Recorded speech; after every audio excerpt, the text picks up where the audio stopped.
Assalamualaikum warahmatullahi wabarakatuh. Mungkin pembahasannya masih terkait dengan AI ya, yaitu Keras for Deep Learning.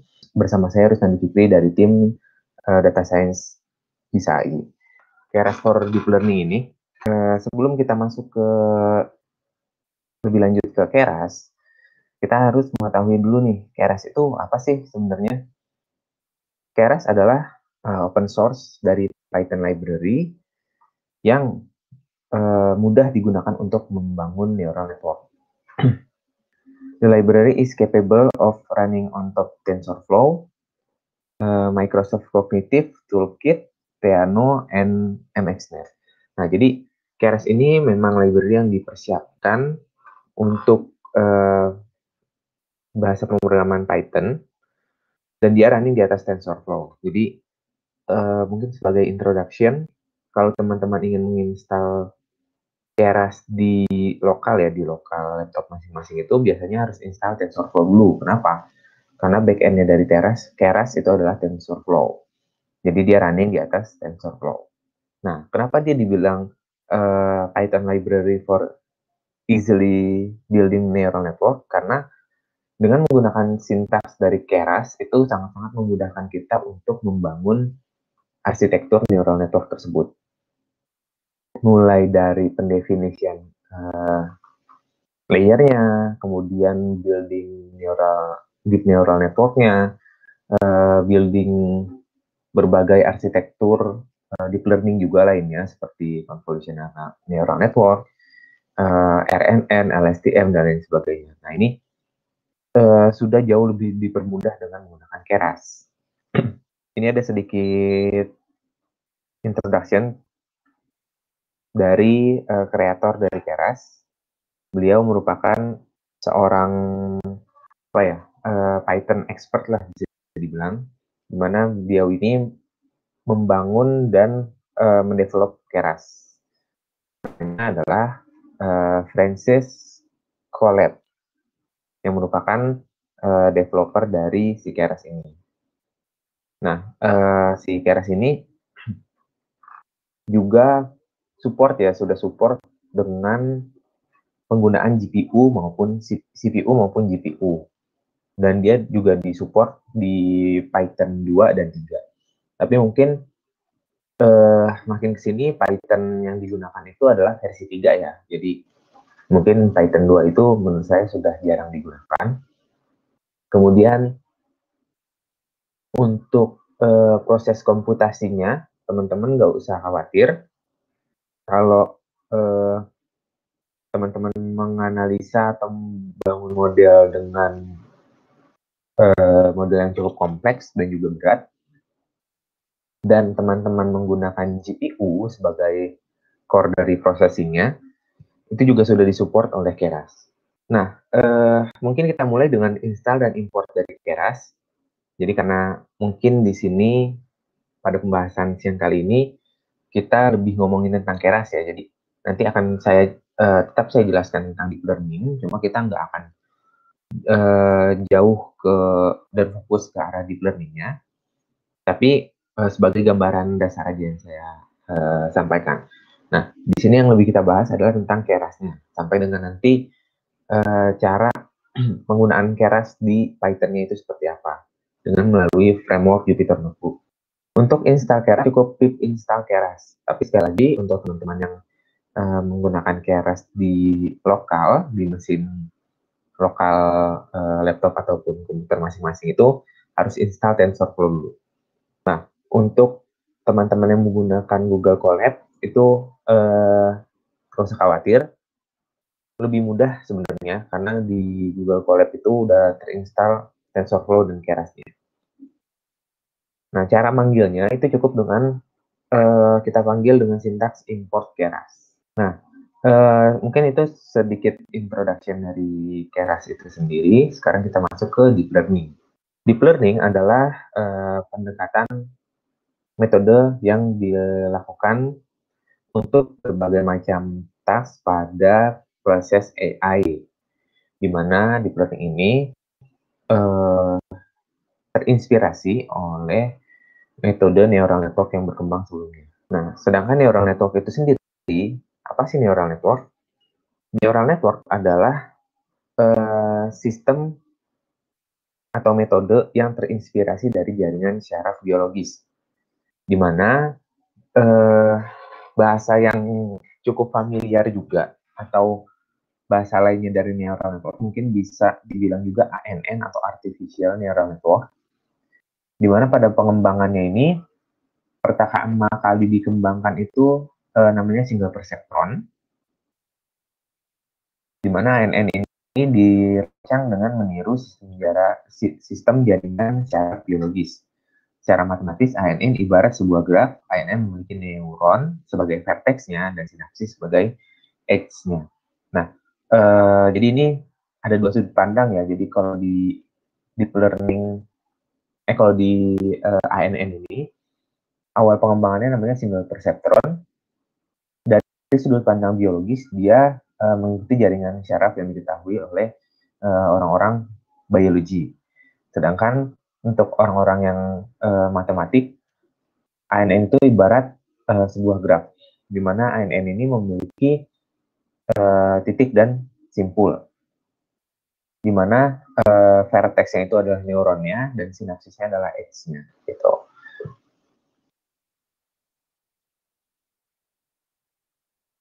Nah, untuk gambaran yang di sebelah kanan ini merupakan gambaran untuk syaraf biologis,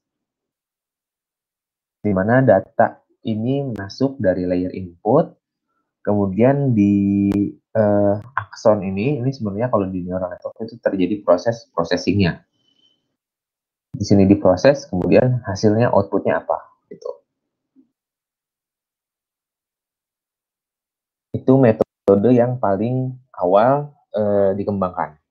Kemudian ANN ini bentuk terkecil dari sebuah ANN adalah single perceptron. Ini masih single perceptron ya. Secara matematis dapat kita gambarkan seperti ini. Terdapat fitur vektor X yang nantinya masuk di layer input ini. Nah, kemudian dia akan diteruskan ke neuron yang ada lambang sigma. Dengan diteruskannya ini dengan melakukan operasi perkalian terhadap bobotnya. Nah, di sini mudah-mudahan di layar teman-teman juga kelihatan ya. Bisa di full screen aja kalau misalkan agak kurang jelas kalau di layar yang default. Karena kalau di full screen ini cukup kelihatan sih. Ini ada X0 dengan bobotnya bobot 0 atau W0. X1, W1, X2, W2. Ini dikaliin semua. X0 dikali W0, X1 dikali W1, X2 dikali W2, dan seterusnya sampai dengan Xn dikali Wn. Masuk ke sini terjadi operasi sigma. Sigmanya ini artinya apa? Kita jumlahkan semua. Ditambah dengan bias. Nah, hasil dari ini kita masuk ke fungsi aktivasi sampai dengan output.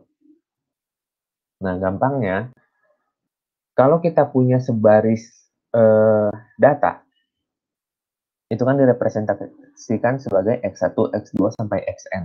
Nah, ini masuk ke neural network.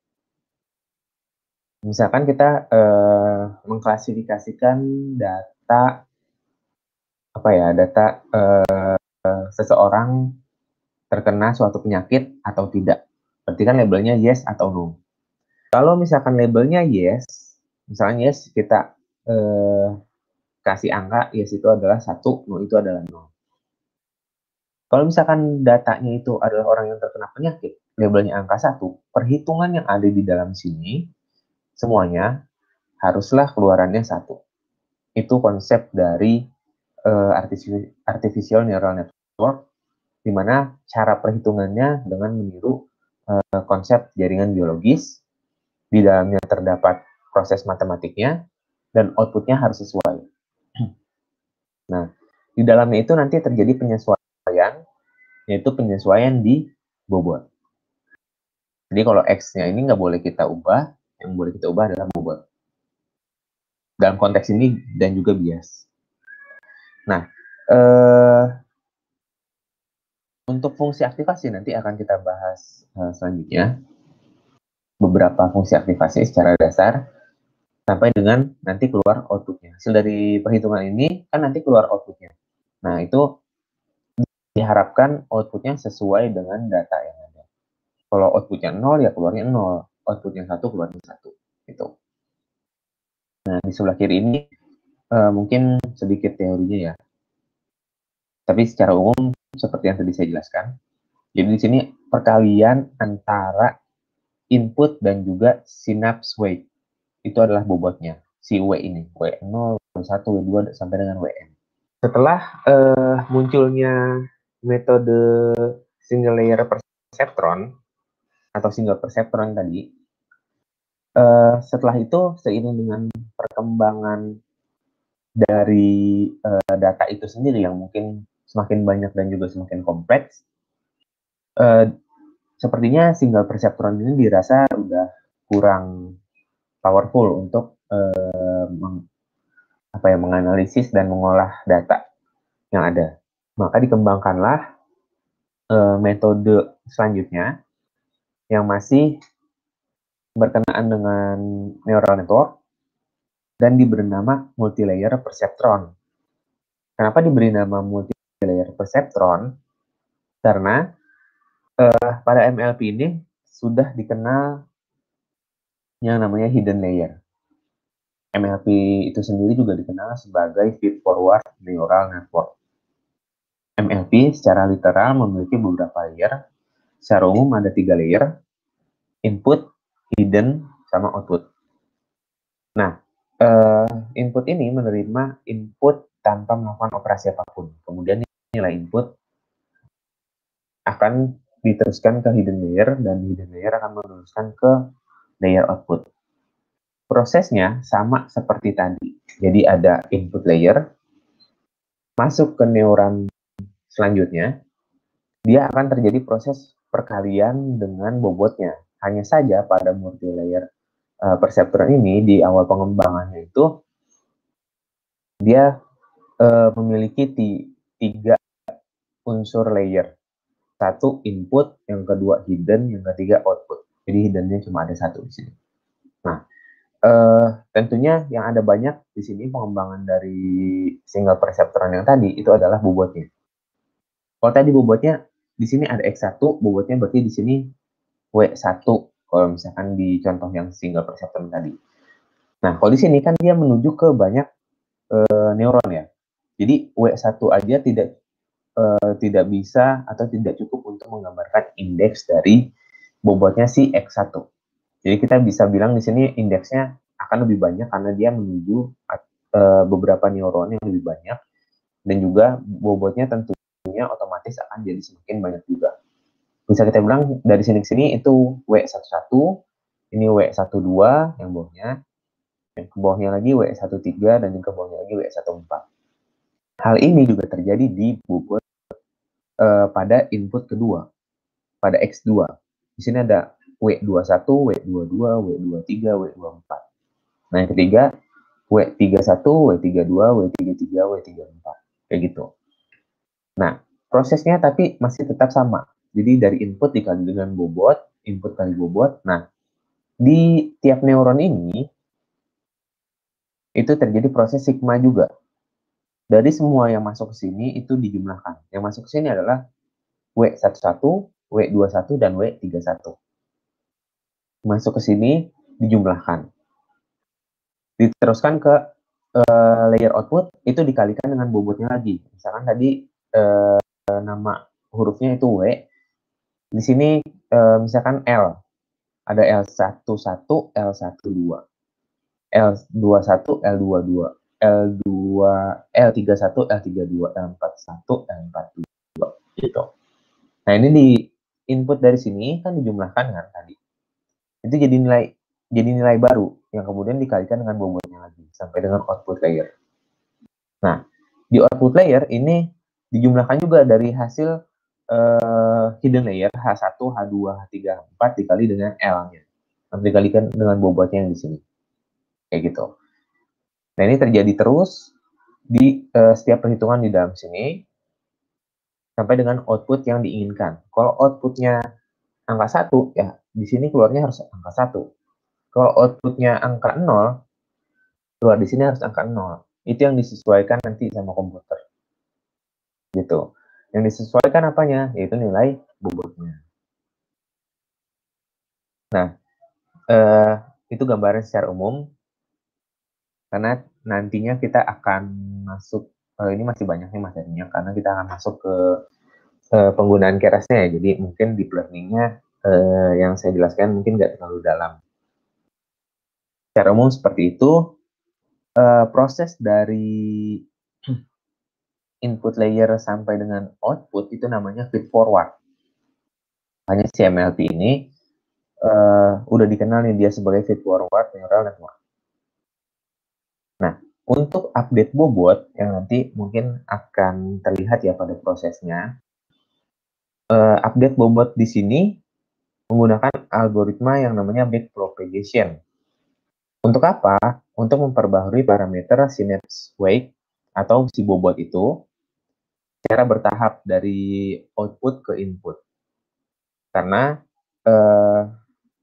itu disebut dengan backpropagation berdasarkan error atau loss output dibandingkan dengan desire output. Jadi kalau misalkan si backprop ini intinya gini, kalau misalkan di keluarannya itu angka 1, kita belum mencapai angka 1, itu kan berarti ada errornya. Misalnya keluarnya baru setengah, berarti errornya setengah nilainya. Nah, dengan algoritma backprop ini, error ini akan menjadi acuan untuk mengubah nilai-nilai bobot. Di sini tadi saya ibaratkan hurufnya W sama L ya. Nah, itu yang kita ubah. Si tiap W di sini sama tiap L di sini itu kita bisa ubah atau kita bisa update. Sehingga nanti kalau dihitung lagi dari awal sampai akhir, dari input sampai output itu angkanya beneran jadi angka 1. Bukan jadi angka setengah lagi kalau udah kita update bobotnya. Nah, cara update-nya itu namanya backpropagation. Dia akan memperbaharui parameter bertahap dari output ke input. Berarti dia jalannya dari belakang. Itu kenapa disebut dengan backprop. Dari output ke input. Berarti dari output kita ketemu bobot L dulu, baru ke input. Berarti kita ketemu bobot si W. Berarti yang nanti kita ubah duluan itu adalah yang L-nya dulu, habis itu kita ubah ke W. Gitu.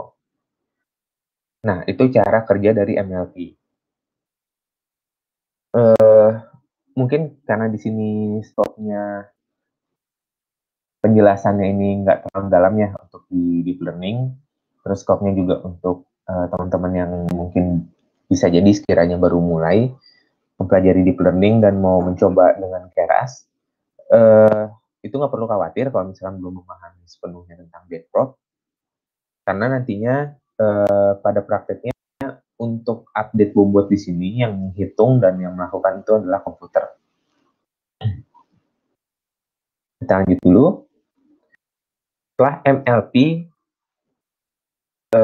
tentunya balik lagi ya dengan perkembangan zaman, perkembangan data juga yang semakin kompleks, semakin banyak, dan lain sebagainya, membutuhkan atau memerlukan metode lain yang bisa mengatasi berbagai persoalan data. Berangkat dari MLP yang tadi, di mana hidden layer pertama kali itu di approach cuma ada satu. Nah, di sini dengan perhitungan yang lebih kompleks, ini mulai di approach gimana kalau hidden layernya kita bikin banyak.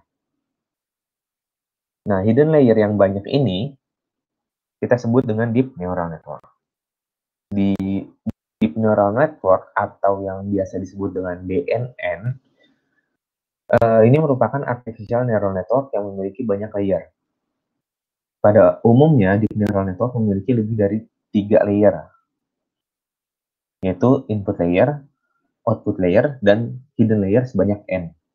Dengan kata lain, MLP dengan lebih banyak hidden layer itu disebut dengan DNN. Gitu. Nah, prosesnya masih sama dengan si MLP, baik feed forward maupun backprop-nya. Hanya saja di sini mungkin perhitungannya akan lebih kompleks karena bobotnya sendiri itu bisa lebih banyak lagi indeksnya. Seperti itu. Nah, deep neural network inilah yang kemudian berkembang dan dikenal menjadi deep learning. Nah, itu. Jadi kalau misalkan teman-teman mungkin masih ada yang bingung dengan istilah deep learning, nah itu tadi asal muasal konsep dari deep learning dan juga istilah dari deep learning itu sendiri. Selanjutnya, tadi kan kita di tiap neuron itu keluarannya itu kita bisa kasih fungsi aktivasi ya di awal tadi. Nah itu juga masih terus diterapkan di MLP maupun deep learning atau DNN. Hanya saja mungkin tergantung ya fungsi aktivasi apa yang akan kita gunakan. Nah di sini ada beberapa contoh fungsi aktivasi. Yang pertama ada threshold activation function, di mana di sini biasanya suatu fungsi aktivasi ini kita tentukan dengan batasan tertentu. Yang paling umum digunakan adalah F0 dan keluaran itu 0 dan 1. Syaratnya apa? Syaratnya 0 untuk X yang kurang dari 0 atau X yang lebih kecil dari 0. 1 untuk X yang lebih besar dari 0. Jadi kalau misalkan X-nya bilangan negatif, dia akan jadi 0. Kalau X-nya bilangan positif, dia akan jadi 1. Nah, itu fungsi threshold activation function atau fungsi aktivasi batas.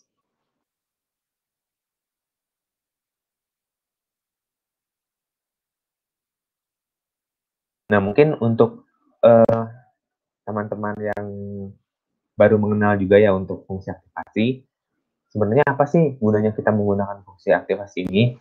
Nah, fungsi aktivasi sendiri adalah suatu fungsi yang didefinisikan untuk merubah suatu nilai. Mungkin mirip-mirip kayak transformasi nilai ya pada suatu data. Nah, hanya saja di sini kita punya rules tertentu di fungsinya. Jadi fungsi aktivasi itu ada banyak ya. Nah, ini yang pertama ini salah satunya nih. Namanya fungsi aktivasi batas. Nah, mungkin kegunaan lebih lanjutnya misalkan kayak contoh data yang tadi ya. Kalau dia tidak terkena penyakit, keluarannya yang saya mau 0. Yang terkena penyakit, keluarannya yang saya mau itu adalah angka 1. Nah, di pada proses feed forward, itu kan belum tentu secara mutlak keluarnya angka 1. Bisa jadi keluarnya 0,99999 kayak gitu. Nah, di situ saya mau menjadikan dia angka 1.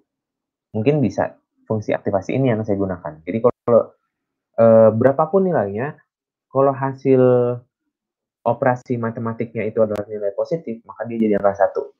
Nah, maka keluarannya nanti labelnya adalah dia terkena penyakit gitu. Yang 0 kalau misalkan hasil dari matematisnya itu nilainya minus, dia nanti keluarnya akan jadi 0 atau dia tidak terkena suatu penyakit gitu. Nah, jadi ini fungsi aktivasi juga memang tergantung penggunaannya ya. Nah, selanjutnya di sini ada fungsi aktivasi sigmoid, di mana sigmoid activation function ini memang mirip ya, mungkin kalau teman-teman yang sudah atau pernah belajar tentang fungsi logistik, nah ini mirip memang. Hanya saja di sigmoid ini rentan range-nya itu dari 0 sampai dengan 1. Nah, sigmoid ini banyak digunakan untuk pengolahan data nantinya ya RNN. Nanti akan kita bahas ya. Atau data pengolahan data yang bersifat angka, tabular, ataupun teks. Biasanya pakai sigmoid ataupun tangha nanti. Kalau CNN banyaknya pakai RealView. Tapi nanti akan kita bahas. Nah, di sigmoid ini memang ini deep learning banyak rumus matematisnya. Jadi nggak usah pusing sebenarnya. Sigmoid ini rumusnya 1/1 plus E pangkat min Z untuk fungsi sigma Z. Nah, di sini juga banyak digunakan untuk mentransformasikan nilai ke arah range 0 sampai dengan 1. Beda ya dengan threshold yang tadi. Kalau threshold yang tadi keluarnya sudah pasti 0 dan 1 saja. Kalau sigmoid, keluarannya bisa berapa aja, asalkan range-nya antara 0 dan 1. Gitu. Jadi bisa setengah, bisa 1/5, bisa 1/6, 1/3, dan lain sebagainya.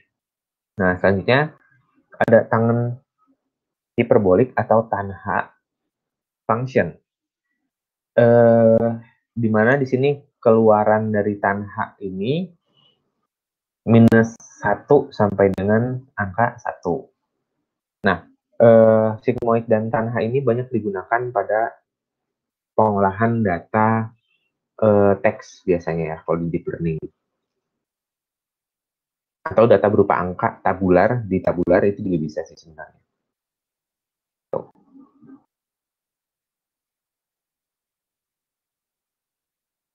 Kemudian selanjutnya ada ReLU, kepanjangan dari Rectified Linear Unit, di mana ReLU ini merupakan fungsi aktivasi yang menghilangkan nilai minus. Jadi kalau nilai minus dia akan menjadi 0, nilai positif dia akan jadi nilai itu sendiri. Kalau yang tadi threshold itu kan nilai minus jadi 0, nilai positif jadi 1 ya. Nah kalau ini enggak, nilai positif tetap jadi nilai itu sendiri. Jadi yang dihilangkan hanya minusnya. Nah ini berguna untuk pengolahan data gambar biasanya. Kalau misalkan arsitektur CNN itu banyak menggunakan ReLU sebagai fungsi aktivasinya, di mana si ReLU ini mungkin memang powerful digunakan untuk menghindari perhitungan yang negatif ya. Karena kalau di CNN itu banyaknya kan kita mengolah data gambar, sehingga perhitungan di dalamnya harusnya tidak ke arah perhitungan atau nilai-nilai yang negatif ya. Karena nilai pada pixel gambar itu sendiri kan nggak ada negatif, mulai dari 0 sampai dengan 255. Kalau channel RGB yang paling umum biasa digunakan. Nah, kita lanjutkan. Ini mungkin nggak terlalu dalam ya saya bahas tentang deep learning, konsep dan teorinya tentang deep learning. Jadi sebelumnya mohon maaf, karena ini masih banyak nih materinya tentang deep learning. Nanti akan kita lebih fokuskan mungkin ke arah prakteknya ya. Nah, di sini yang penting teman-teman memahami dulu nih konsep dari deep learning ini. Nah, di deep learning pada konsep yang berkembang pertama ada yang namanya CNN. CNN ini digunakan untuk proses pengolahan gambar. Gitu. Nah, ini memang konsep yang terkenal di arsitektur CNN di mana classifier-nya nanti di belakang ini tetap ada pada deep neural network. Hanya saja di sini ditambahkan suatu layer yang berguna untuk fitur ekstraksi atau fitur learning di sini yang namanya layer konvolusi. Nah, seperti apa konsep dari layer konvolusi ini? Kalau ada gambar masuk di sini di layer input ada gambar masuk ke layer konvolusi, diteruskan ke layer konvolusi, dia akan di-scan. Jadi kalau misalkan istilah yang mungkin cukup berkenaan menurut saya itu adalah gambar ini akan di-scan oleh kotak kecil yang bernama kernel, mulai dari pojok kiri atas, kemudian dia ke kanan, ke bawah lagi, geser lagi ke kanan, ke bawah lagi, sampai gambarnya habis. Apa gunanya proses scan tersebut? Proses scan tersebut itu berguna untuk menarik informasi yang ada pada gambar. Dilakukan dengan layer konvolusi dan juga layer pooling. Nah, bedanya apa? Bedanya tentunya operasi yang terjadi di dalamnya. Seperti itu. Nah, di sini dibilang konvolusi plus ReLU. Konvolusi plus ReLU. Nah, itu artinya adalah layer konvolusi di sini, kemudian diteruskan ke fungsi aktivasi rel view gitu. Nah, kalau udah jadi fitur mapnya sini, biasanya representasinya gambarnya dimensinya akan jadi lebih kecil. Kemudian kita jadikan satu vektor. Jadi tadinya dia 3 dimensi, kita ubah menjadi 1 dimensi. Nah, pengubahan ini namanya flatten. Jadi mungkin yang tadinya representasinya adalah matriks, kita ubah menjadi vektor dengan fungsi yang namanya flatten. Nah, selanjutnya mulailah deep neural network bekerja sampai dengan ke output. Nah, seperti itu konsep dari CNN. Nah, proses konvolusi itu seperti ini ya. Terjadi proses perkalian matriks di dalamnya. Tapi perkalian matriksnya itu dilakukan dengan mengalihkan nilai-nilai yang ada di dalamnya. Misalnya di dalamnya nih, ini kelihatan nggak ya? Oke, mungkin agak kecil kalau dari layer default. Nah, ini teman-teman boleh di full screen biar lebih kelihatan. Nah, di sini ada kernelnya 3x3 masuk ke gambar paling pojok kiri atas nilai-nilainya. Nah, ini dikalikan hasilnya seperti apa? 0 kali 1, 0. 0 kali min 1, 0. 0 kali 0, 0. 1 kali 1, 1. Gitu. Nah, hasilnya ini nanti dijumlahkan. Dijumlahkan nanti jadinya angka 1. Gitu. Jadi ini dari 9 kotak, itu menjadi 1 kotak. Oleh karena itu nanti representasi dari dimensi datanya atau dimensi gambarnya yang masuk itu akan semakin kecil seiring dengan masuknya dia ke layer konvolusi ataupun pooling. Kayak gitu. Itu dari konvolusi. Intinya dia ada perkalian matriks di dalamnya. Nah, ini ada beberapa istilah ya yang biasa digunakan di CNN. Yang pertama adalah stride. Stride itu artinya pergeseran pixel dari kernelnya. Seperti yang saya bilang, tadi kan si kernel ini bertugas untuk seperti scanner ya pada gambar. Nah, dia akan geser secara defaultnya itu 1 pixel ke kanan. Jadi setelah dia udah nge-scan, geser 1 ke kanan. Kalau udah, geser lagi 1 lagi ke kanan. Kayak gitu. Dan seterusnya sampai gambarnya habis. Nah, strike-nya ini juga bisa kita edit sesuai dengan keinginan kita. Misalnya strike-nya 2, ya udah dia gesernya akan 2 ke kanan. Kayak gitu.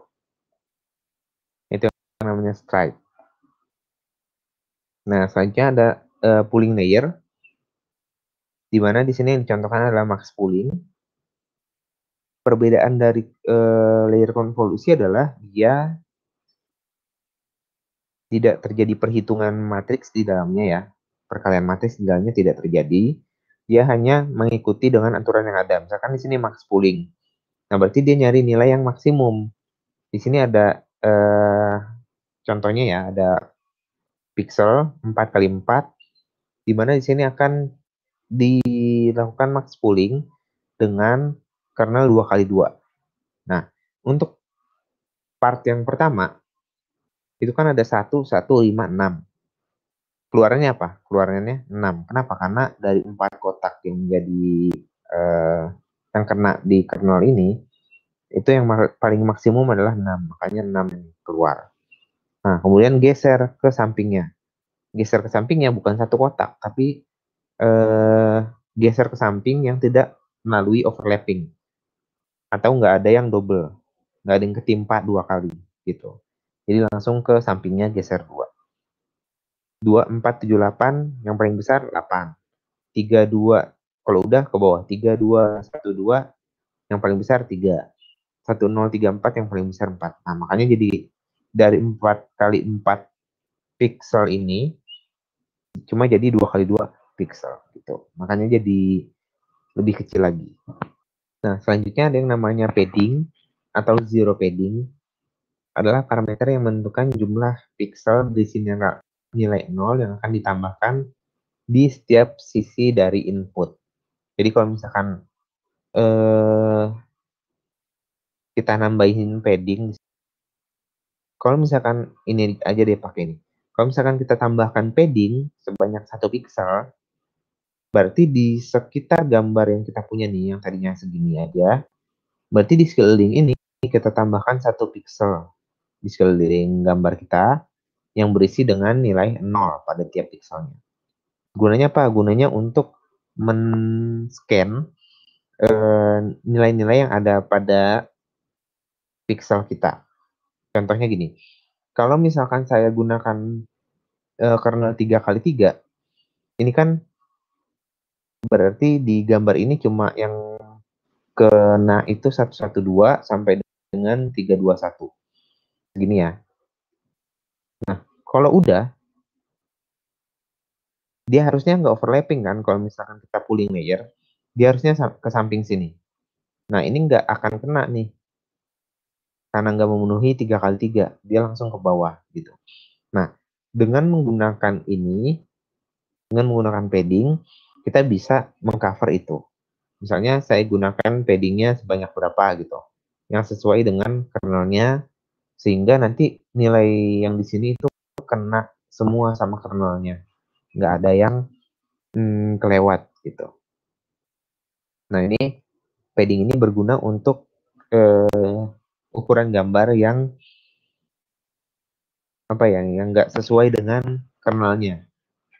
Jadi kalau misalkan nggak sesuai sama kernelnya kan nanti bisa jadi dia akan langsung turun ke bawah, nggak jadi di apa ya, nggak jadi di scan lah ibaratnya. Nah, selanjutnya fully connected layer. Kalau udah masuk ke fully connected layer, intinya gambar yang kita masukkan ke arsitektur CNN ini akan diklasifikasikan berdasarkan Deep Neural Network atau DNN, kayak gitu. Jadi pada intinya di sini si apa yang kita sebut dengan layer konvolusi itu hanya untuk mengekstraksi fitur atau mencari nilai-nilai yang merepresentasikan dari fitur. Nah, ini mungkin sedikit tambahan layer ya. Salah satunya ada dropout, di mana dropout ini mungkin kalau secara teori itu ada satu paper tersendiri dia. Jadi kalau misalkan ingin dalam ini, mungkin bisa di kesempatan yang lainnya, atau mungkin sudah pernah dibahas sebelumnya di pembahasan webinar Bisa AI. Coba teman-teman cari aja di channel YouTube Bisa AI itu tentang dropout ya. Itu ada satu paper tersendiri untuk dropout.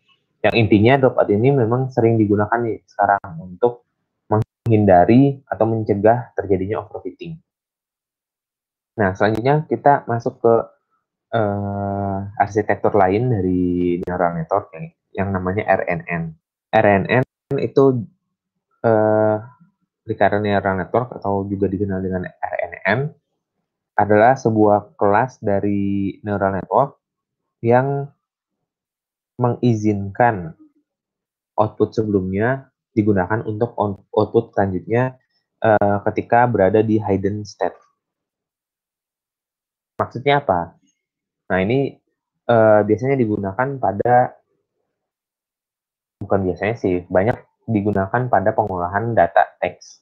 Jadi kalau pada satu kalimat, kalimat itu akan masuk nih ke tiap input di sini. Nah, di tiap input di sini, kalimat itu, kata-kata yang muncul di awal itu diizinkan untuk masuk ke state selanjutnya. Jadi kalau saya punya kata-kata, saya membeli apel di pasar. Nah, saya itu masuk ke hidden state dulu nih. Yang pertama, hidden state 0.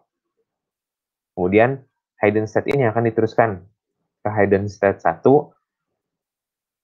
Kata-kata saya akan diteruskan ke hidden state 1, di mana hidden state 1 juga memiliki informasi tentang membeli. Hidden state 2 apel. Hidden state 3 di. Hidden state 4 pasar, kayak gitu. Jadi yang hidden state ke-0 itu diizinkan untuk masuk ke hidden state selanjutnya. Tapi tentunya tidak benar-benar 100% nih yang yang diikut sertakan ke hidden state selanjutnya. Bisa jadi hanya beberapa persen. Oke. Nah, ini sedikit pembahasan tentang RNN. Efeknya apa kalau kita mengizinkan hidden state sebelumnya untuk ikut ke hidden state selanjutnya? Pertama, tentunya informasinya akan ikut terbawa. Tapi sejauh apa informasinya ikut terbawa biasanya tidak keseluruhan. Bisa jadi hanya beberapa persen saja. Interpretasinya apa? Dari RNN ini dia memiliki kelemahan long term dependencies atau kelemahan ingatan jangka panjangnya. Jadi kalau misalkan saya membeli apel di pasar, menurut si RNN, kata-kata yang paling penting di suatu kalimat itu hanya ada di akhirnya aja. Karena yang tadi kita lihat di awal, kata-katanya masuk di awal, terus diteruskan tapi nggak 100%. Jadi cuma beberapa persen. Nah, dari beberapa persen diteruskan lagi ke H2 nih, yang H0 diteruskan ke H1 misalkan tinggal 70%. Diteruskan ke H2 tinggal 30%. Diteruskan terus sampai ke HT bisa jadi dia tinggal 5%. Atau ingatan dari kata-kata aku di sini atau saya itu hanya tinggal beberapa persen aja di kalimat akhir ini. Yang paling gede siapa? Yang paling gede ya kata-kata terakhir, kayak gitu. Itu sedikit secara umum ya interpretasi dari RNN. Nah, oleh karena itu pada pengembangan selanjutnya untuk mengatasi kekurangan-kekurangan itu dikembangkanlah metode yang namanya LSTM atau Long Short Term Memories, di mana LSTM di sini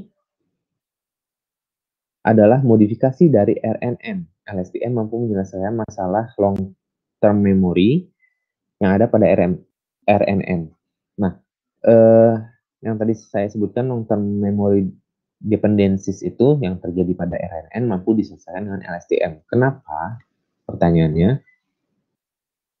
Nah, di sini sudah diperbaharui dari arsitekturnya si LSTM. Di mana state di sini, state dari XT di sini, pada saat ke T, ini state sebelumnya T-1 dan ini state setelahnya T+1.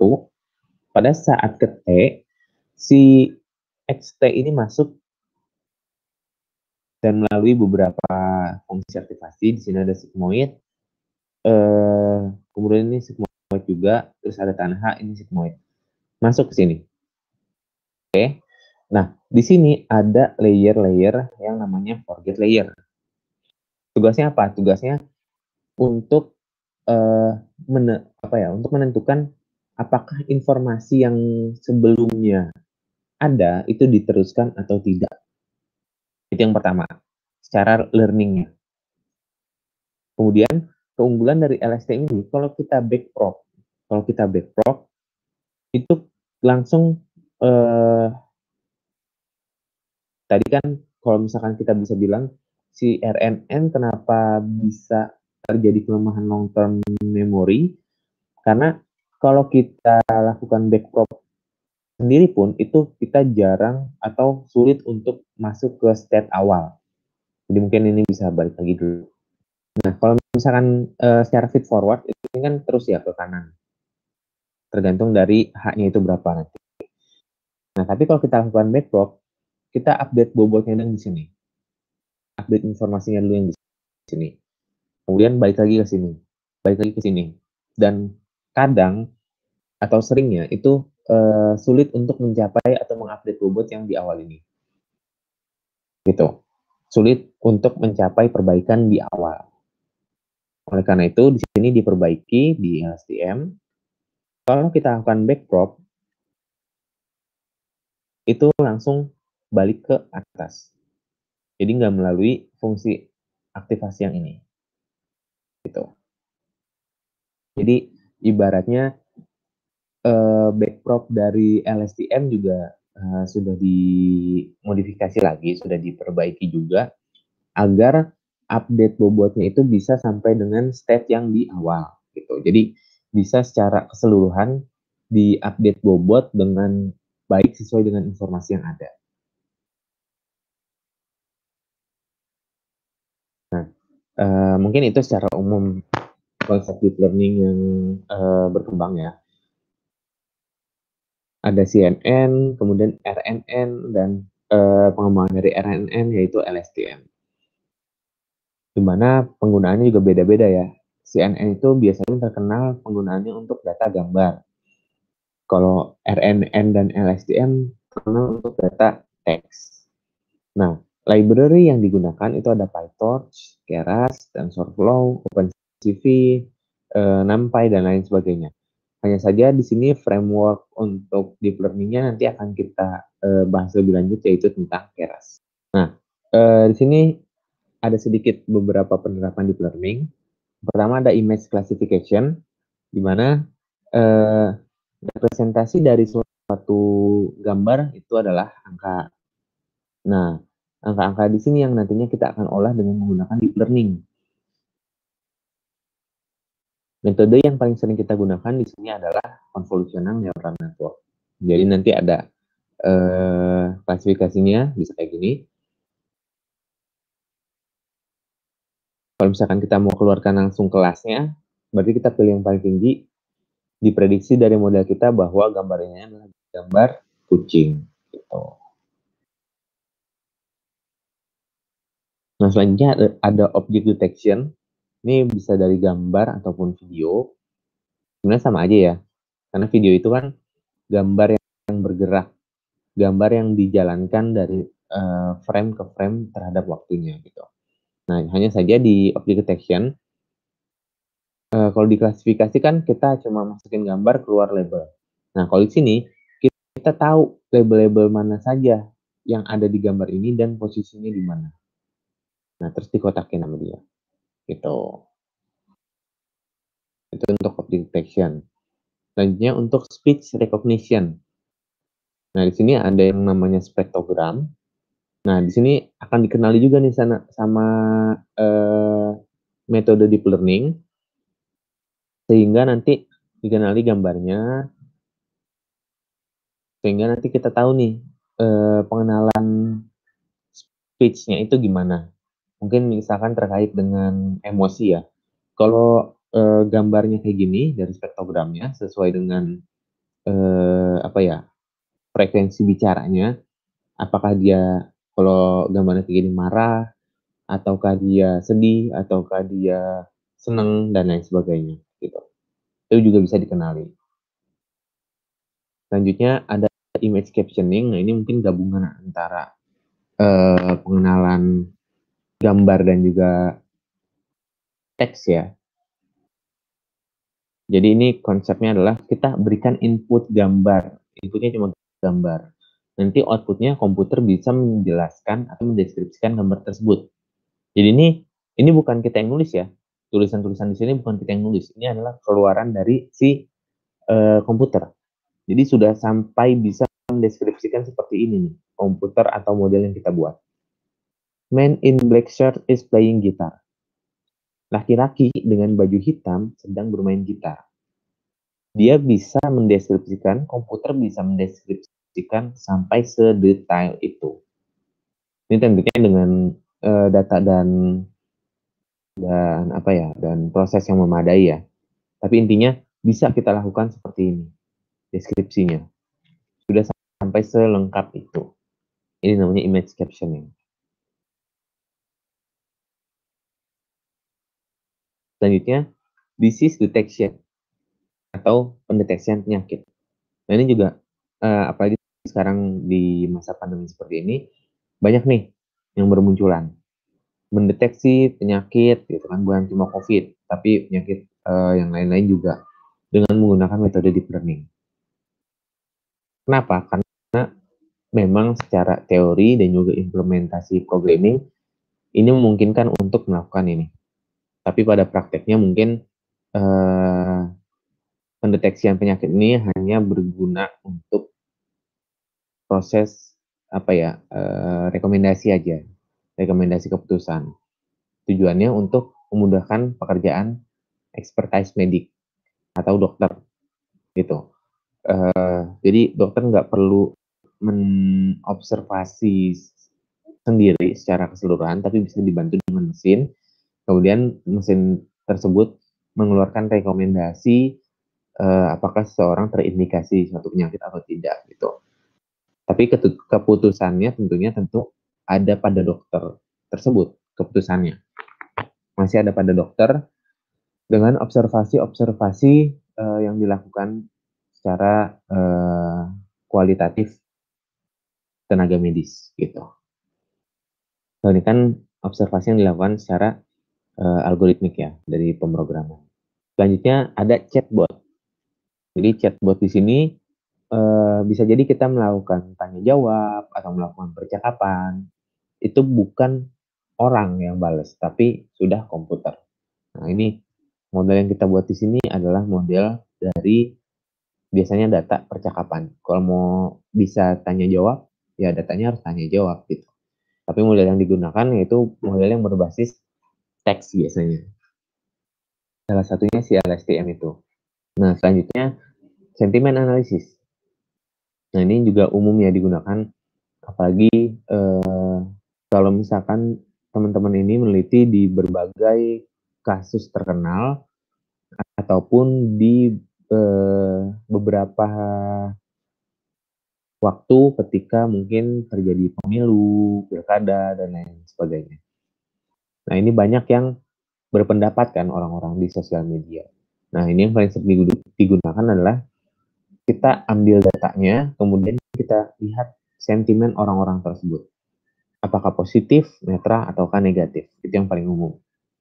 Yang digunakan apa? Yang digunakan biasanya kalau dia datanya berupa data teks, itu yang digunakan biasanya RNN atau LSTM.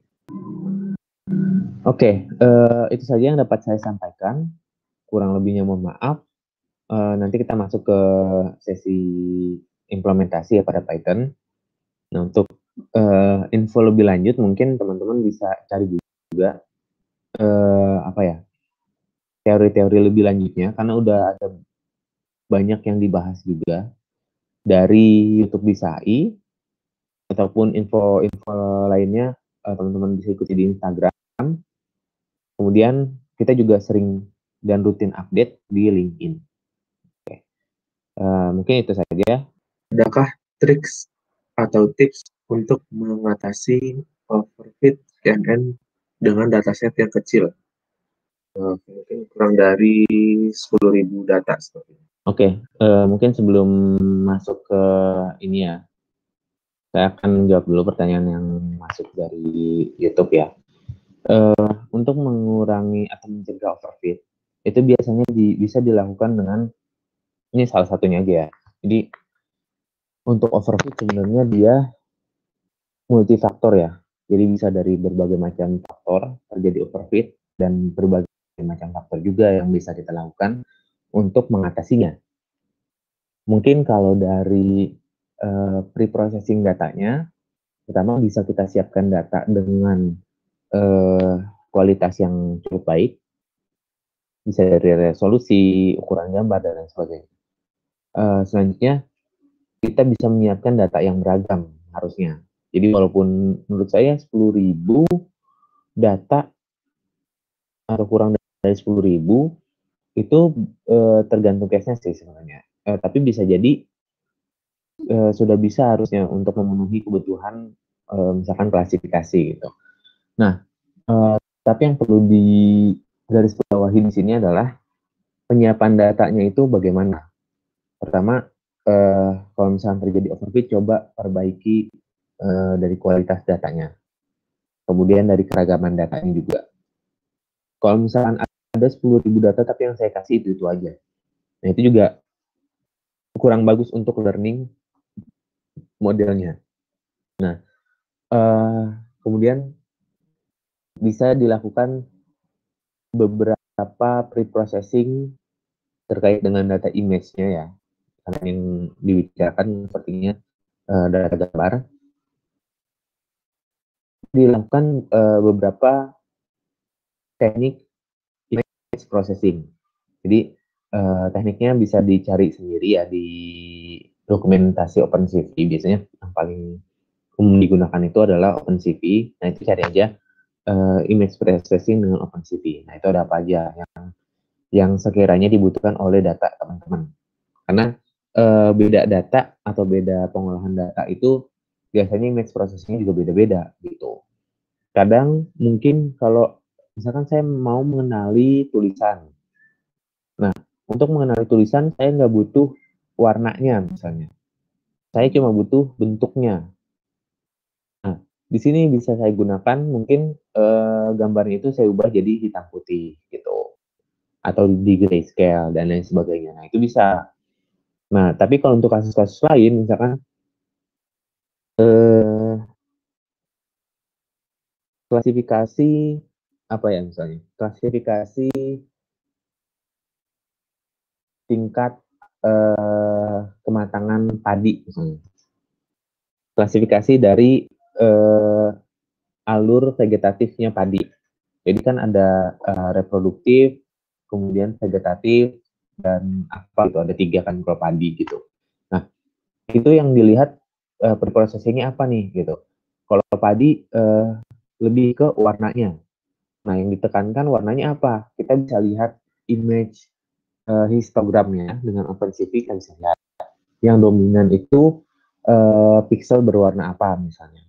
Nah itu juga bisa kita lihat dari analisis image-nya. Nah kalau misalkan pada kasus tadi berarti kita melakukan image processing yang peka atau yang cukup baik dalam merepresentasikan warna hijau dan kuning biasanya kayak gitu. Nah ini terkait dengan pre-processingnya. Jadi banyak yang bisa dilakukan untuk memperbaiki model yang kita buat kalau misalkan terjadi overfitting. Nah ini cuma beberapa aja yang saya sebutkan. Sebenarnya nggak cuma overfitting sih yang bisa diperbaiki, tapi kalau misalkan contoh lainnya ya, kalau misalkan model kita akurasinya masih belum mencapai akurasi yang kita inginkan, nah itu juga bisa dilakukan perbaikan-perbaikan. Salah satunya dari pre-processing yang tadi saya sebutkan. Kemudian dari model bisa ditambahkan layer dropout yang tadi saya bilang. Karena layer dropout itu fungsinya adalah menonaktifkan untuk sementara layer-layer neuron yang ada sebanyak berapa persen gitu. Nah, di dropout ini kenapa dinonaktifkan? Tujuannya adalah agar model kita tidak mempelajari sampai ke hal yang terlalu detail dari data kita. Kalau mempelajari hal yang terlalu detail, itu bisa terjadi kecenderungan overfitting. Sedangkan yang kita inginkan adalah model kita belajar dengan cukup baik di hal-hal yang general sampai dengan hal yang tidak terlalu detail. Nah, untuk mencapai akurasi yang bagus, itu bisa ditambahkan di layer dropout. Kemudian bisa mungkin menambahkan atau mengurangi arsitektur dari CNN-nya. Kalau misalkan di overfitting, mungkin kalau dirasa modelnya terlalu deep ya, mempelajari data tersebut, mungkin kita bisa kurangi, misalkan layer konvolusinya dan layer poolingnya tadinya ada 12 gitu, nah kita bisa kurangi menjadi 10 atau 8 atau 6 kayak gitu. Nah itu bisa kita lakukan perubahan pada arsitektur modelnya. Kita juga bisa melakukan beberapa improvement, misalkan kayak ganti-ganti optimizer, kemudian ganti-ganti atau tuning hyperparameternya dan lain sebagainya gitu. Itu beberapa hal yang bisa kita lakukan untuk mencegah overfitting. Jadi kalau ditanya pastinya nih overfitting karena apa sih? Ini overfitting gimana sih cara penanggulangannya?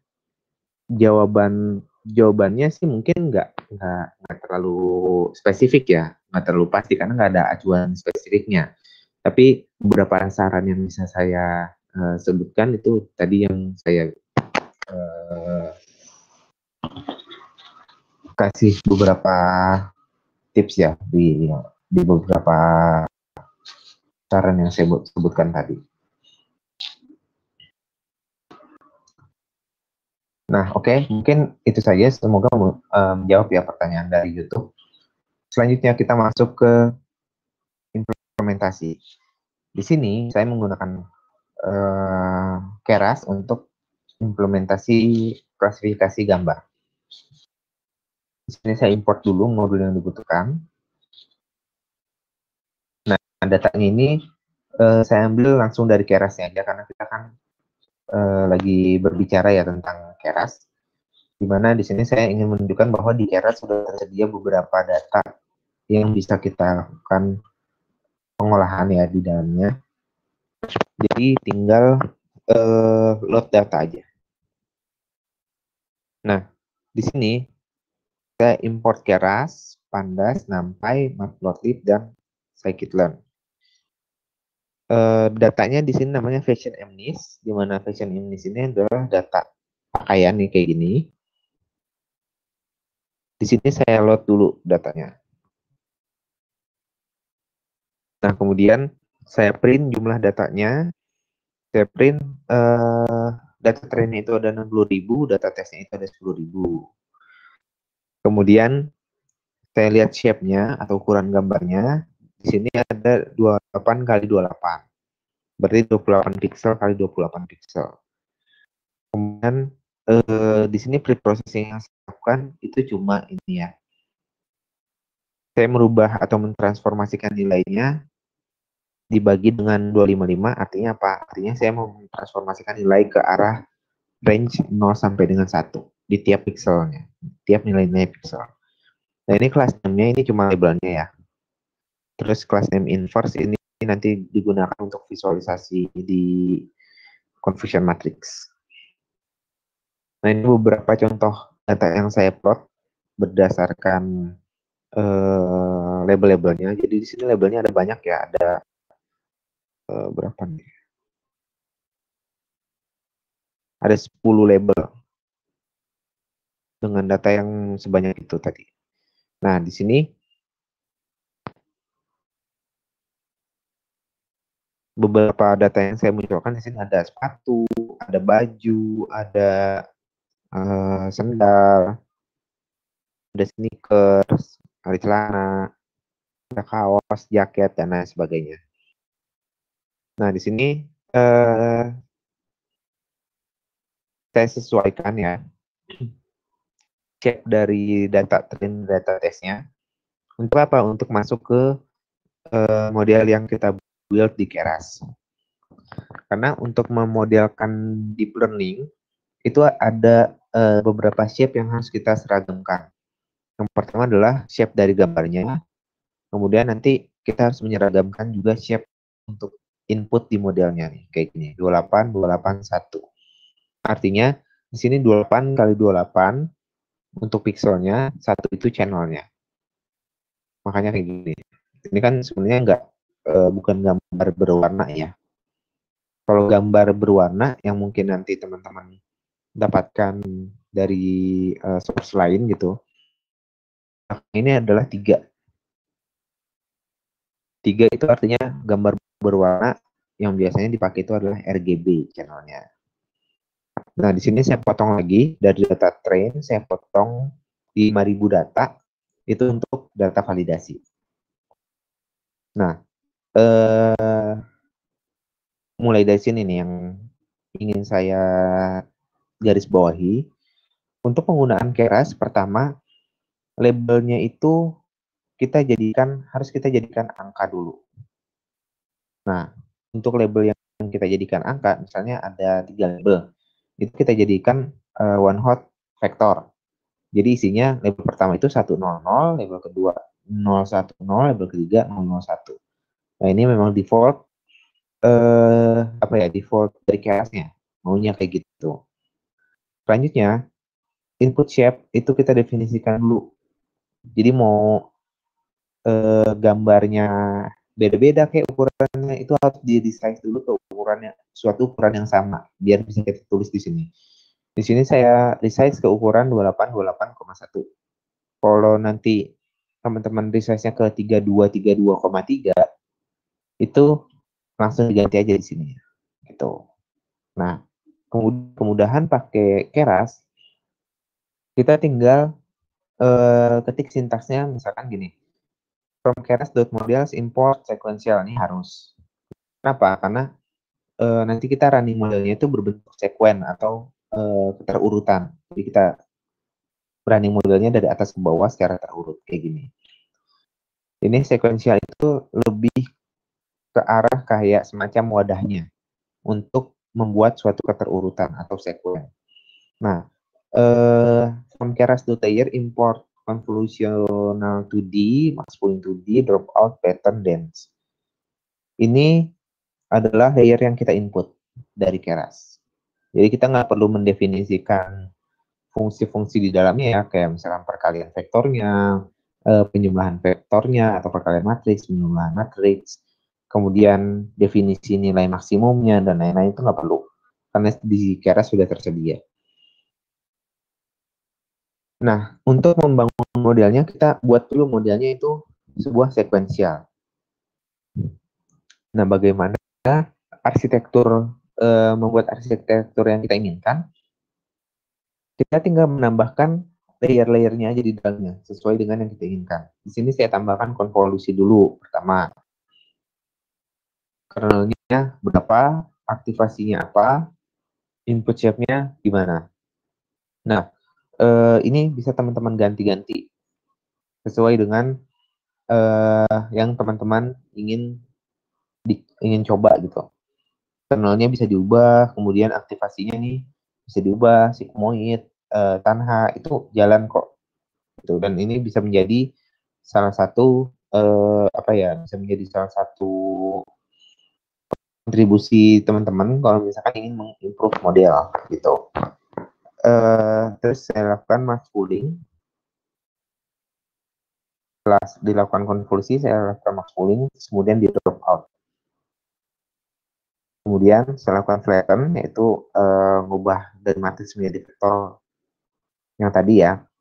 Nah, kalau udah dense kayak gini, itu artinya kita sudah mulai masuk ke deep neural network.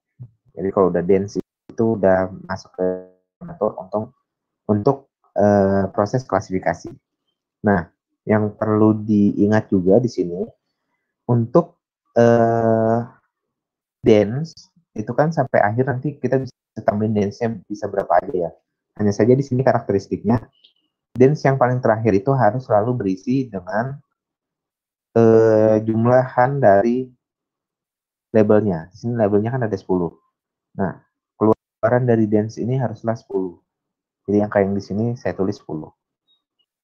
Activation-nya softmax mungkin tadi belum sempat dibahas, tapi intinya softmax ini memang sering digunakan untuk layer terakhir dari neural network sebelum ke output.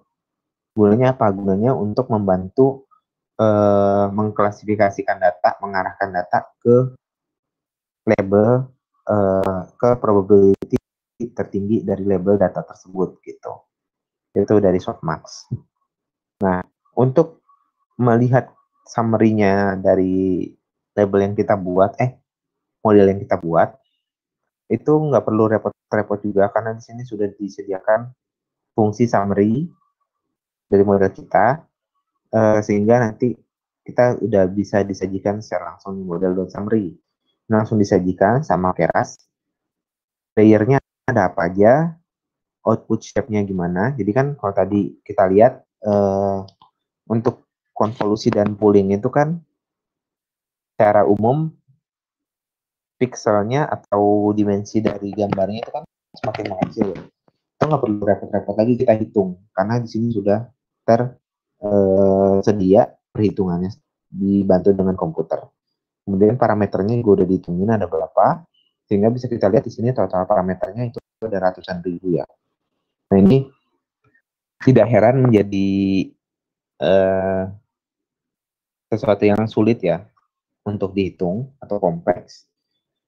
pada proses deep learning ini karena memang parameternya ini ada banyak, bisa menjadi parameter yang sangat banyak gitu.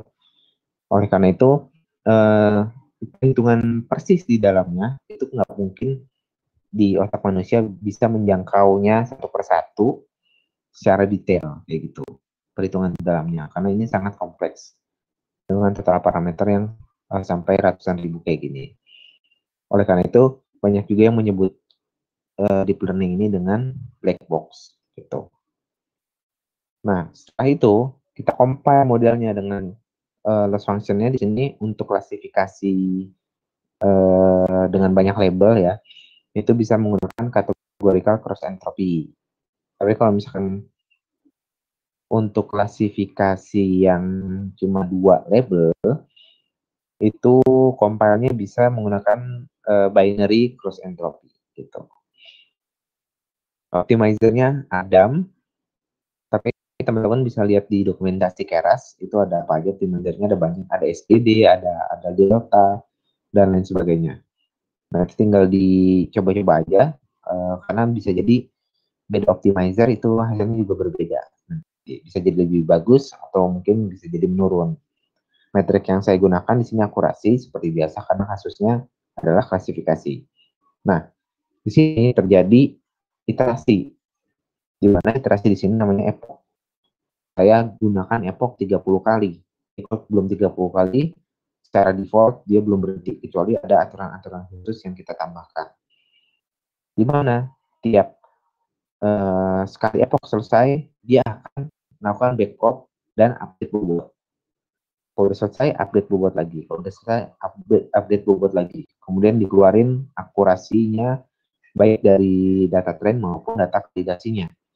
Bisa kita lihat di sini, di awal, akurasinya hanya 70% banding 86%. Tapi dengan seiring bertambahnya epoch, akurasinya masih terus meningkat sampai dengan 94% di sini. Terakhirnya itu. Nah, ini bisa terjadi kenapa? Karena di awal memang proses dari CNN ini bobotnya diinisialisasi secara random. Makanya untuk teman-teman yang mencoba train pakai Keras, di awal kalau akurasinya itu masih jelek, itu nggak perlu khawatir karena memang inisialisasi parameter bobotnya di awal itu adalah random. Nah, seiring dengan pertambahannya epoch semakin banyak, itu harusnya dia semakin meningkat karena dia di tiap epoch itu terjadi update bobot atau bisa diibaratkan dia tiap epoch itu dia learning. Dia belajar lagi sampai dengan 30 kali. Karena saya setnya 30 kali. Nah, di sini bisa di-set nih modelnya dalam suatu file namanya format filenya itu adalah H5 atau HDF5. Kemudian bisa di-load. Nah, ini ke bawahnya ini mungkin kalau di industri ya, ini namanya secara umum adalah inference atau deployment. Kita set modelnya, kemudian kita coba model, kemudian kita coba langsung prediksi. Jadi di sini nggak, kalau kita udah set modelnya, ibaratnya kita udah menyimpan menyimpan kecerdasan dari model. Nah, kalau misalkan kita sudah menyimpan kecerdasan dari model, kita tinggal load modelnya aja nih. Kemudian prediksinya tidak melalui proses training lagi. Dia udah langsung bisa prediksi. Asal ada file yang tadi ya, file.h5-nya. Kemudian kita load, kita prediksi, nah hasilnya seperti ini. Akurasinya 90%. Di data yang baru ya, data tes ini. Nah, ini kayak gini. Confusion matrix-nya. Confusion matrix yang saya gunakan di sini, kalau dari scikit-learn ini bentuknya kayak gini nih sebenarnya. Bisa kita lihat diagonalnya ini sudah cukup tinggi daripada nilai-nilai lainnya, artinya bahwa confusion matrix yang kita bentuk ini sudah cukup bagus.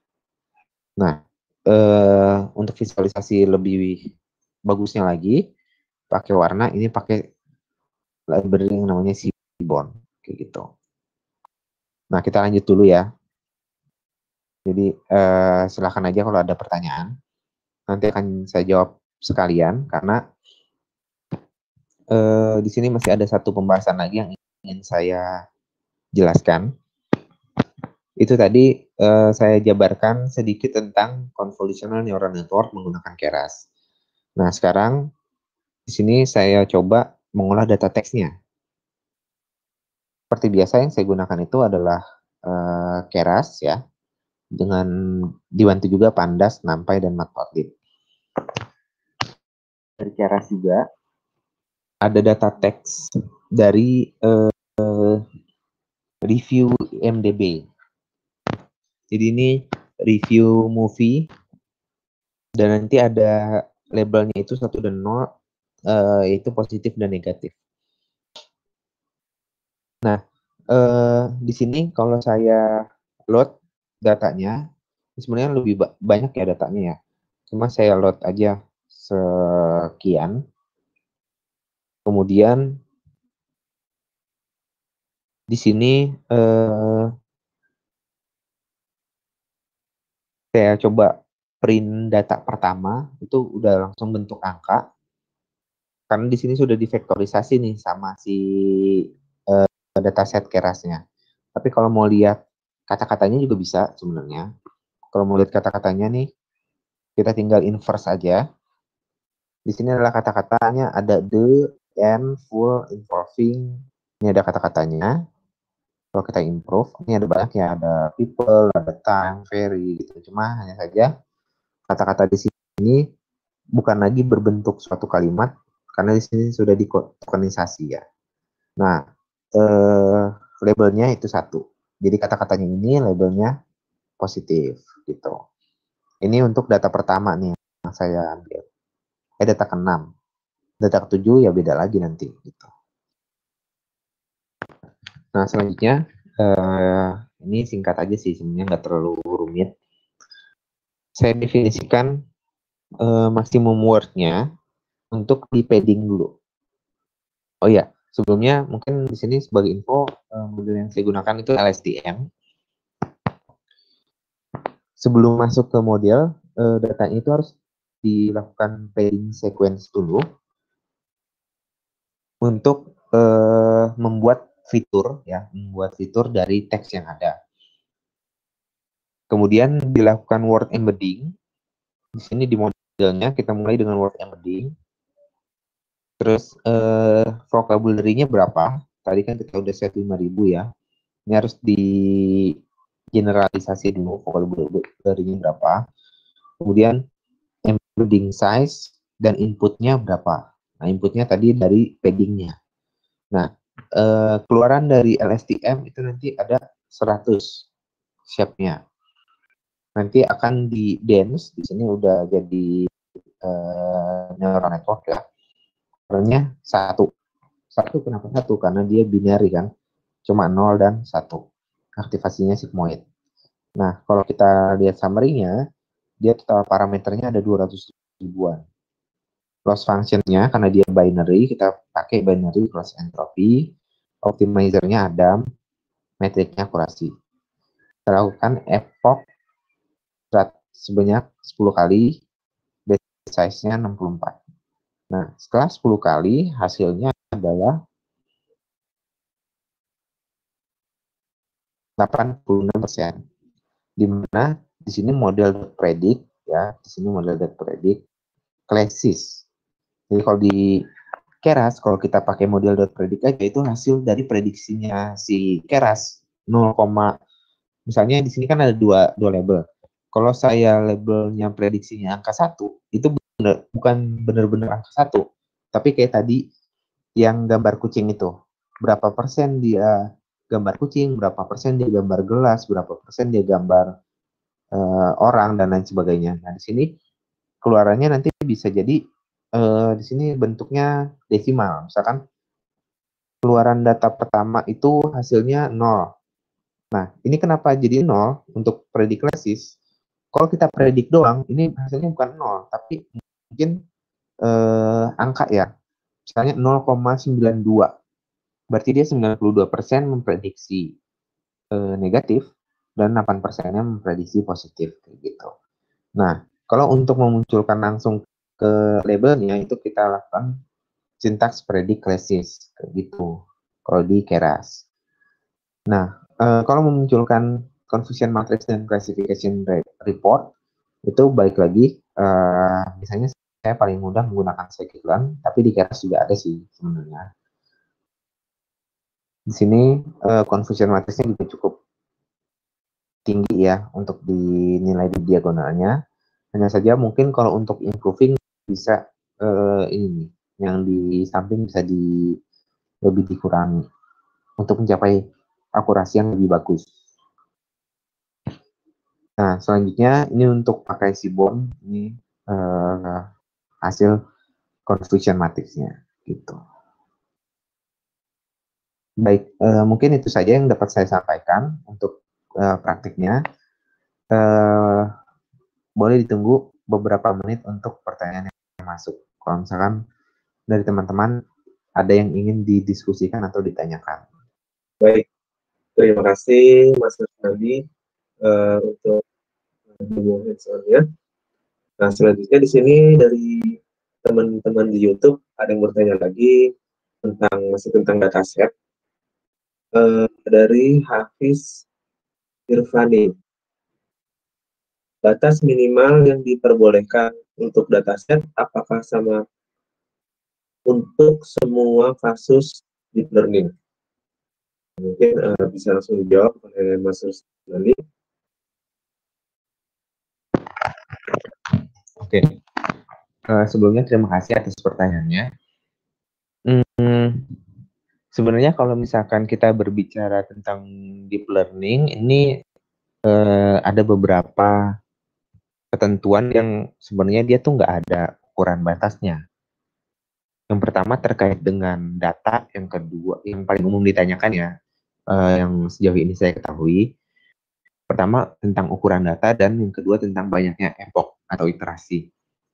Pada konsepnya harusnya semakin banyaknya data itu hasil yang diharapkan itu tentunya semakin baik, atau hasil yang dikeluarkan itu tentunya akan berekspektasi lebih baik daripada data yang sedikit kayak gitu. Tapi jumlahnya berapa itu nggak bisa ditentukan.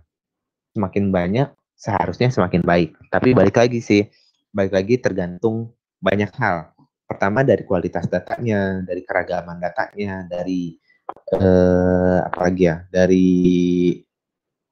representasi datanya gitu. Jadi kalau misalkan kita bicara tentang gambar, datanya banyak tapi pada ngeblur, pada nggak jelas, fiturnya nggak terrepresentasikan dengan baik. Kita mau deteksi atau mau mengklasifikasikan hewan atau buah deh. Mana buah jeruk yang sudah matang dan yang belum dari citra digitalnya. Tapi yang dikasih gambarnya banyak sih banyak, cuma gambarnya pada ngeblur. Atau gambar karena saking ngeblurnya misalnya buah jeruknya aja sampai nggak kelihatan. Nah, ini juga menjadi kendala sebenarnya untuk data tersebut. Jadi yang diperhatikan dari data sebenarnya bukan cuma dari banyaknya aja, bukan dari segi kuantitatifnya saja, tapi dari kualitatifnya juga. Nah, tapi kalau misalkan ditanyanya berapa banyaknya sih sebenarnya nggak ada yang jadi patoknya.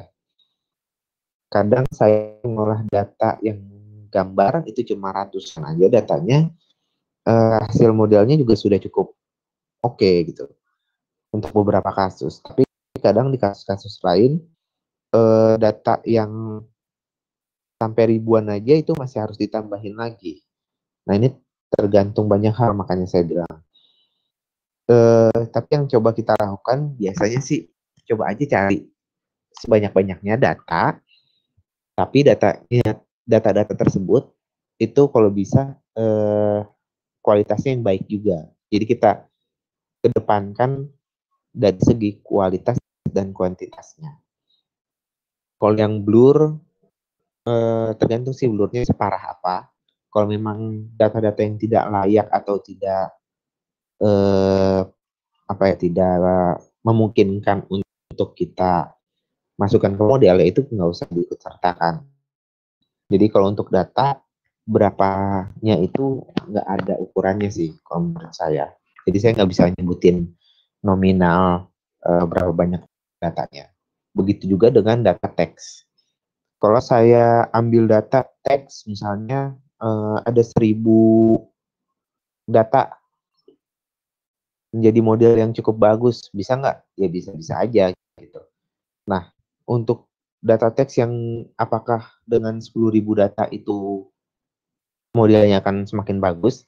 Harusnya sih semakin bagus, tapi balik lagi ke eh, penyajian datanya seperti apa. Kalau 10.000 tapi datanya nggak jelas, atau datanya, misalnya kita mau sentimen analisis tentang pemilihan umum, tapi 10.000 data yang diambil, 8.000-nya itu tentang bukan tentang pemilu, tapi tentang olahraga misalnya gitu. Nah, itu kan nggak nyambung nanti vocabulary dan juga representasi datanya. Jadi di sini kita kalau untuk data ya tidak bicara tentang berapa banyak aja sih, tapi lebih ke gimana kualitas data kita gitu. Nah, mungkin kalau untuk data seperti itu. Nah, satu lagi mungkin yang sebagai info tambahan juga, karena banyak juga yang nanya terkait dengan epoch. Untuk iterasi, apakah semakin banyak itu semakin baik? Secara teori, harusnya semakin banyak iterasi atau semakin banyak epoch, akurasinya akan semakin nambah. Kalau metrik yang kita gunakan itu adalah akurasi. Nah, tapi ada kalanya penambahan akurasi ini menjadi tidak signifikan kalau misalkan model kita sudah menuju atau cenderung ke arah suatu nilai, atau yang biasa disebut dengan konvergen. Kalau suatu model sudah konvergen ke suatu nilai, mau ditambahin epochnya sampai 1 juta kali pun nambahnya nggak akan signifikan. Contohnya gini, saya build model klasifikasi gambar. Nah, dari awal epochnya itu akurasinya cuma 50%. Tapi epoch ke 100 dia sudah sampai 95%. Nah, yang harus kita lakukan untuk menilai epochnya sudah cukup atau belum, kita bisa plot diagram garisnya atau line chart dari akurasi kita dan loss function biasanya sih. Kalau sudah cenderung ke suatu titik atau sudah konvergen ke suatu nilai, itu biasanya kita cukupkan aja epochnya sampai di kisaran epoch yang kita miliki saat itu. Nggak perlu ditambahin terlalu banyak. Efeknya apa? Secara teori memang kalau misalkan makin banyak epoch, akurasinya bisa jadi semakin tinggi. Nah, tapi semakin tinggi itu signifikan nggak? Nah, itu pertanyaannya. Misalkan saya epoch sampai 100, itu 95%. Tapi kalau saya lakukan epoch sampai dengan 1 juta kali, itu cuma 95,00001%. Jadi 900.999.000 epoch ke depannya itu cuma buat menghasilkan 0,0000001%. Nah, itu kan sia-sia ya. Nah, itu takutnya itu gambaran ekstrim sebenarnya. Jadi gambarannya kayak gitu sebenarnya. Kalau misalkan epoch nggak harus banyak-banyak ya benar juga gitu. Epoch itu nggak harus banyak-banyak tapi secukupnya gitu. Nah, tergantung kompleksitas kasus yang kita miliki juga. Kalau misalkan di object detection, nih iterasi itu kan nama lainnya selain epoch itu step ya. Kalau menggunakan TensorFlow untuk object detection itu sering juga kok yang iterasinya sampai dengan 200.000 kali. Nah, itu nggak jarang kayak gitu. Tujuannya apa? Tujuannya untuk mencari nilai loss function yang sangat kecil misalnya gitu. Tapi balik lagi, penurunannya signifikan atau enggak. Itu sih paling. Oke, ini saya lanjut aja ya kalau misalkan ada pertanyaan. Misalkan ada data gambar berupa RGB 6400 kali 8000. Bagaimana mengatur data tersebut sehingga menjadi dataset yang layak? Nah, untuk Pertama untuk CNN, layak atau tidaknya itu biasanya ya kalau di industri itu kita lihat di hasilnya. Kalau hasilnya masih kurang bagus, padahal pemrosesan yang kita lakukan sudah cukup baik, nah berarti datanya yang bermasalah. Ada apa nih dengan datanya gitu. Nah, tapi kayaknya kalau untuk 6.000 kali 8.000 pixel itu gede banget deh. Mungkin untuk masuk di CNN itu semakin besar gambar. Jadi kita punya 10.000 gambar misalnya nih. Nah, 10.000-nya itu harus kita seragamkan ukurannya. Misalnya 64 kali 64, 8 kali 128 kayak gitu. Nah, semakin besar ukuran gambarnya, itu prosesnya akan semakin kompleks, akan semakin berat lah intinya. Apalagi nih sampai 6.400 kali 8.000. Saya sih belum pernah menemukan pemrosesan CNN yang cap gambarnya sampai segitu ya. Menurut saya sih kalau misalkan ada gambar yang gede banget kayak gitu, mungkin bisa di resize aja, disamain di satu dataset gambar yang kita punya itu disamain aja, di resize aja pakai OpenCV, mau ke ukuran berapa gitu. Nah, untuk layak atau tidaknya kita itu memproses tergantung pada kasus dan datanya. Misalkan tadi yang saya sebutkan datanya data pertanian, kasusnya untuk mengelompokkan bukan usia sih sebenarnya, proses vegetatif dari padi misalnya gitu. Nah, apakah dia baru masa vegetatif ataukah dia masa pertengahan atau sudah mau masa panen, kan jadi bisa jadi klasifikasi juga. Nah, layak atau tidaknya itu tergantung kasusnya juga. Misalnya saya kasusnya padi, yang saya teliti adalah klasifikasi yang tadi saya sebutkan, tapi gambarnya hitam putih. Sedangkan yang mau kita teliti adalah nilai warna dari padi yang udah siap panen tuh gimana sih? Padi yang baru ditanam gimana sih? Padi yang masih dalam masa pertengahan itu gimana sih? Kayak gitu. Nah ini kan nggak cocok datanya. Nah itu yang mungkin bisa dibilang nggak layak gitu. Nah untuk kelayakannya itu sendiri, pertama bisa kita validasi dari diri si peneliti sendiri sih, secara kasat mata. Kalau misalkan, oh ini sudah cukup terlihat nih perbedaannya gitu. Nah itu bisa dibilang sudah ada poin kelayakannya. Atau mungkin saya mau mendeteksi gambar pedestrian jalan kaki di trotoar gitu. Nah gambar-gambar yang diberikan ya harus ada pejalan kakinya gitu. Sehingga nanti model yang terbentuk itu cukup baik. Kalau misalkan nggak ada itu ya nggak bisa. Gimana kita mau membuat satu model kalau misalkan datanya nggak memadai gitu. Kalau kita bicara tentang CNN-nya, ya kalau di model CNN sih dia masuk-masuk aja gitu. Dia tetap ngeproses aja, cuma nanti kita lihatnya di hasilnya mungkin. Kita melakukan uh, layak atau tidaknya itu tergantung dengan penyajian data. Nah itu mungkin tentang data itu balik lagi tentang penyajian data kita itu seperti apa relasinya terhadap kasus dan tujuan kita. Saya cukupkan. Kurang lebihnya mohon maaf, itu saja dari saya. Wassalamualaikum warahmatullahi wabarakatuh.